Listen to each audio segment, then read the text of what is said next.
प्रेम से बोलो जय माता दी, जय माता दी, जय माता दी। दोस्तों आज मैं आपके साथ शेयर करने वाली हूँ हमारी कन्या पूजन ब्लॉग। एक्चुअली वीडियो बहुत पहले की है, तो जब कन्या पूजन हुआ था तब की है। मैंने बहुत बार कोशिश किया इसको डालूं, पर कुछ न कुछ कारणवश ये रह जाता था। मैंने सोचा चलिए जब बनाया है तो इसको हम डालते हैं, आपके साथ शेयर कर ही देते हैं। तो कन्या पूजन ब्लॉग के लिए सबसे पहले यहाँ पे जो कन्या पूजन के लिए खाना होता है, हलवा, चने की सब्जी और पूरी, ये मैंने तैयार कर लिया था। और तैयार करने के बाद सबसे पहले यहाँ पे हम उसका भोग लगाएंगे। मतलब जो हम एक्चुअली हम कन्या पूजन नवमी को करते हैं, बहुत सारे लोग अष्टमी को करते हैं। तो अष्टमी को यहाँ पे सुबह सुबह पूजा वगैरह करके भोग लगा करके, मेरे पूजा करने के बाद मेरे हस्बैंड बैठ के पूजा किए थे। मेरे हस्बैंड जो है यहाँ पे 9 दिन का पूरा फलाहारी वाला व्रत किया था। मैंने किया था, पर मैंने सेंधा नमक पे एक टाइम का खाना खा करके किया था। तो इस तरीके से यहाँ पे पूजा वगैरह होने के बाद मैंने हवन की थोड़ी बहुत सामग्री मतलब हवन की तैयारी की थी। एक्चुअली मैंने यहाँ पे पंडित को नहीं बुलाया था, उस तरीके से बहुत ही अच्छे लेवल का जो होता है उस वाला नहीं किया था, मतलब नॉर्मल पूजा जो होता है वैसा हमने सोचा हवन अपने से खुद से कर लेते हैं। तो हवन की थोड़ी बहुत तैयारी करके यहाँ पे मैं आईसी को रेडी करा रही थी, क्योंकि कन्या पूजन में मेरी कन्या का जो है ना आईसी का सबसे अहम भूमिका था। क्योंकि कन्या पूजन जो है ना मेरी आईसी के बिना बिल्कुल भी अच्छा नहीं लगता, इसलिए मैं सबसे पहले उसको ही रेडी कराई और वापस रेडी करा करके यहाँ पे आई जो है ना हवन के लिए। तो हवन के लिए यहाँ पे हवन सामग्री और साथ में हवन कुंड वगैरह में लकड़ियों को अच्छे से इकट्ठा करके, और उसके बाद मैं और मेरे हस्बैंड जो है ना बैठ करके हवन के साथ में बच्चों को भी कराया। और मेरी फ्रेंड, एक दो फ्रेंड जो खाना वगैरह नहीं खाई थी, उनको भी मैंने बोला कि कर लो हवन। तो हवन करने के बाद यहाँ पे कन्याएं जो है ना आ चुकी हैं, आप देख सकते हैं।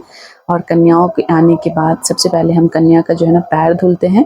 पैर धोने के बाद यहाँ पे टॉवल या फिर किसी चीज़ से आपको अच्छे से पोंछना होता है, साफ कपड़े से। फिर आलता लगाते हैं। आलता लगाने के बाद यहाँ पे मतलब नॉर्मल जैसे हम कन्या का पूजा करते हैं, माता रानी का पूजा करते हैं, वैसे ही करते हैं। तो पैर को रंगने के बाद मतलब आलता लगाने के बाद टीका लगाते हैं, उसके साथ साथ ही रक्षा सूत्र बांधते हैं। और उसके साथ साथ ही यहाँ पे हम जो है ना माता रानी को फूल चढ़ाते हैं, अक्षत चढ़ाते हैं और फिर उसके साथ चुन्नी चढ़ाते हैं।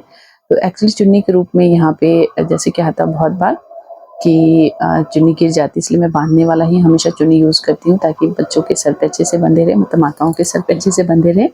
साथ में जो है ना थोड़ा सा दिया जला के थोड़ा दीपक भी इस तरीके से दिखा देते हैं।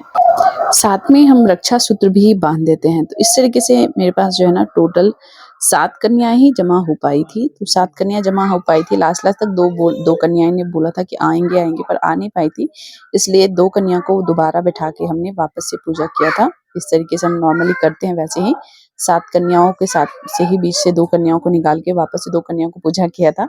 इस प्रकार से टोटल 9 कन्याओं का हमने पूजा किया था। तो सभी कन्याओं को इस तरीके से हमने बहुत ही अच्छे से पूजा करके, और फिर वापस बारी आई मेरी आईसी की। तो मैंने सोचा चलिए मेरी प्यारी कन्या का भी, माता का जो है ना, इसको भी हम अच्छे से पूजा करते हैं। क्योंकि घर में, अगर मेरे घर में लक्ष्मी है, तो मैं ये नवरात्रि व्रत की थी एक बार, उसी टाइम से मैं जो है ना मेरी आईसी हुई थी, तो इसलिए मैं माता रानी इसको मानती हूँ। मेरे घर की लक्ष्मी है, ये माता जी हैं।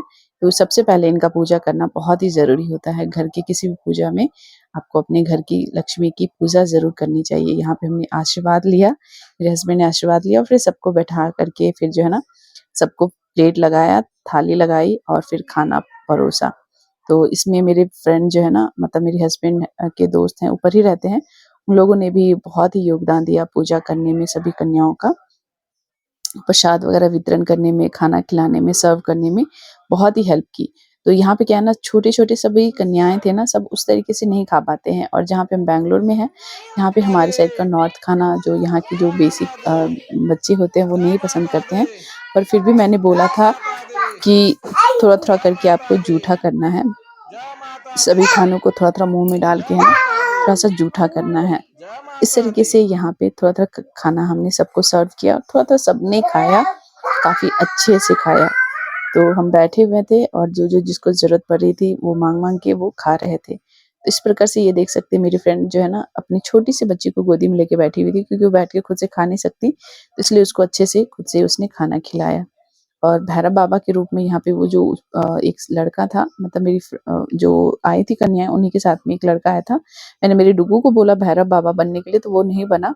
तो इसलिए मैंने उसको बना दिया। तो बाद में वो बोल भी रहा था कि मम्मा मुझे क्यों नहीं बनाया। मैंने बोला कि तुमको बोला था, तुमको बनना नहीं था, इसलिए मैंने किसी और को बना दिया। तो भैरव बाबा बना और साथ में 9 कन्याओं के साथ एक भैरव बाबा का पूजा करना बहुत ज़रूरी होता है। तो इस तरीके से कन्याओं को खाना खिलाने के बाद सबको हम अच्छे से जो है ना हाथ धुलवाते हैं। हाथ धुलवाने के बाद आपको उसको अच्छे से टिश्यू पेपर से या फिर टॉवल से अच्छे से पोंछना होता है। और इस तरीके से हमने सभी को खाना खिलाने के बाद जो है ना अच्छे से हाथ धुलवाया और इस प्रकार हमारा ऑलमोस्ट जो है ना पूजा संपन्न हुआ।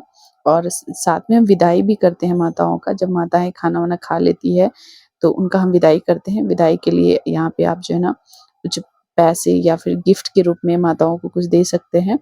तो यहाँ पे मेरे हस्बैंड जो है ना पहले जूठे सभी बर्तन को उठा करके साइड कर दिए और जो पानी जिससे हम पैर धुलते हैं ना उसको हम फेंकते नहीं हैं, उसी को हम क्या है ना पूरे घर में छिड़काव करते हैं। घर-घर में कोने-कोने में छिड़काव करते हैं अच्छे से। और लास्ट में फिर हम माताओं को जो है ना आशीर्वाद लेते हैं और साथ में हम देते हैं उनको विदाई के लिए गिफ्ट। तो गिफ्ट में आप कुछ भी दे सकते हैं। स्टील की कटोरी मैंने रखी, उसमें मिठाई, केले और पैसे वगैरह दे करके हम जो है ना माताओं को विदा करते हैं। और साथ में हम आशीर्वाद ज़रूर लेते हैं कि हम बोलते हैं कि माता अगले साल फिर से आना और अपना कृपा दृष्टि हमारे घर संसार पे बना करके रखना। इस प्रकार से हमारा जो है ना कन्या पूजन कंप्लीट हुआ और मेरे हस्बैंड भी जस्ट पूजा करने के बाद मेरे घर में जैसे और भी फ्रेंड्स आए हुए थे पूजा करने के बाद बहुत सारे फ्रेंड्स को बुलाए थे। सबने प्रसाद ग्रहण किया, मेरे हस्बैंड भी खाए और साथ में फिर मैंने भी खाया। और मेरे जो दोस्त जो हस्बैंड के दोस्त हैं वो भी थोड़ा बहुत माताओं को अब देख सकते हैं विदाई दे रहे हैं। तो प्रणाम करके और हमारा आज का ये पूजा कंप्लीट हुआ, पूजा संपन्न हुआ। तो आशीर्वाद लेकर के सबको हमने विदा किया और फिर हमने खुद प्रसाद ग्रहण किया। तो इस प्रकार से हमारा कन्या पूजन संपन्न हुआ। लास्ट में मेरे हस्बैंड थोड़ा-थोड़ा चावल दिए थे, कहीं पढ़े थे कि थोड़ा चावल दे करके और फिर वापस लेना होता है उसमें से। वो लेकर के उन्होंने इकट्ठा किया और शायद कहीं पे रखा उन्होंने। तो पता नहीं ये उन्होंने कहीं देखा होगा, सुना होगा इसलिए किया। तो दोस्तों हमारा कन्या पूजन का ब्लॉग आपको कैसा लगा कमेंट्स में हमें ज़रूर बताइएगा। तो अच्छा लगे तो लाइक करिएगा और भी ऐसे वीडियोस के लिए हमारे फेसबुक पेज, यूट्यूब चैनल को फॉलो कीजिएगा। Thanks for watching. मिलती हूँ नेक्स्ट वीडियो में। Take care and bye bye.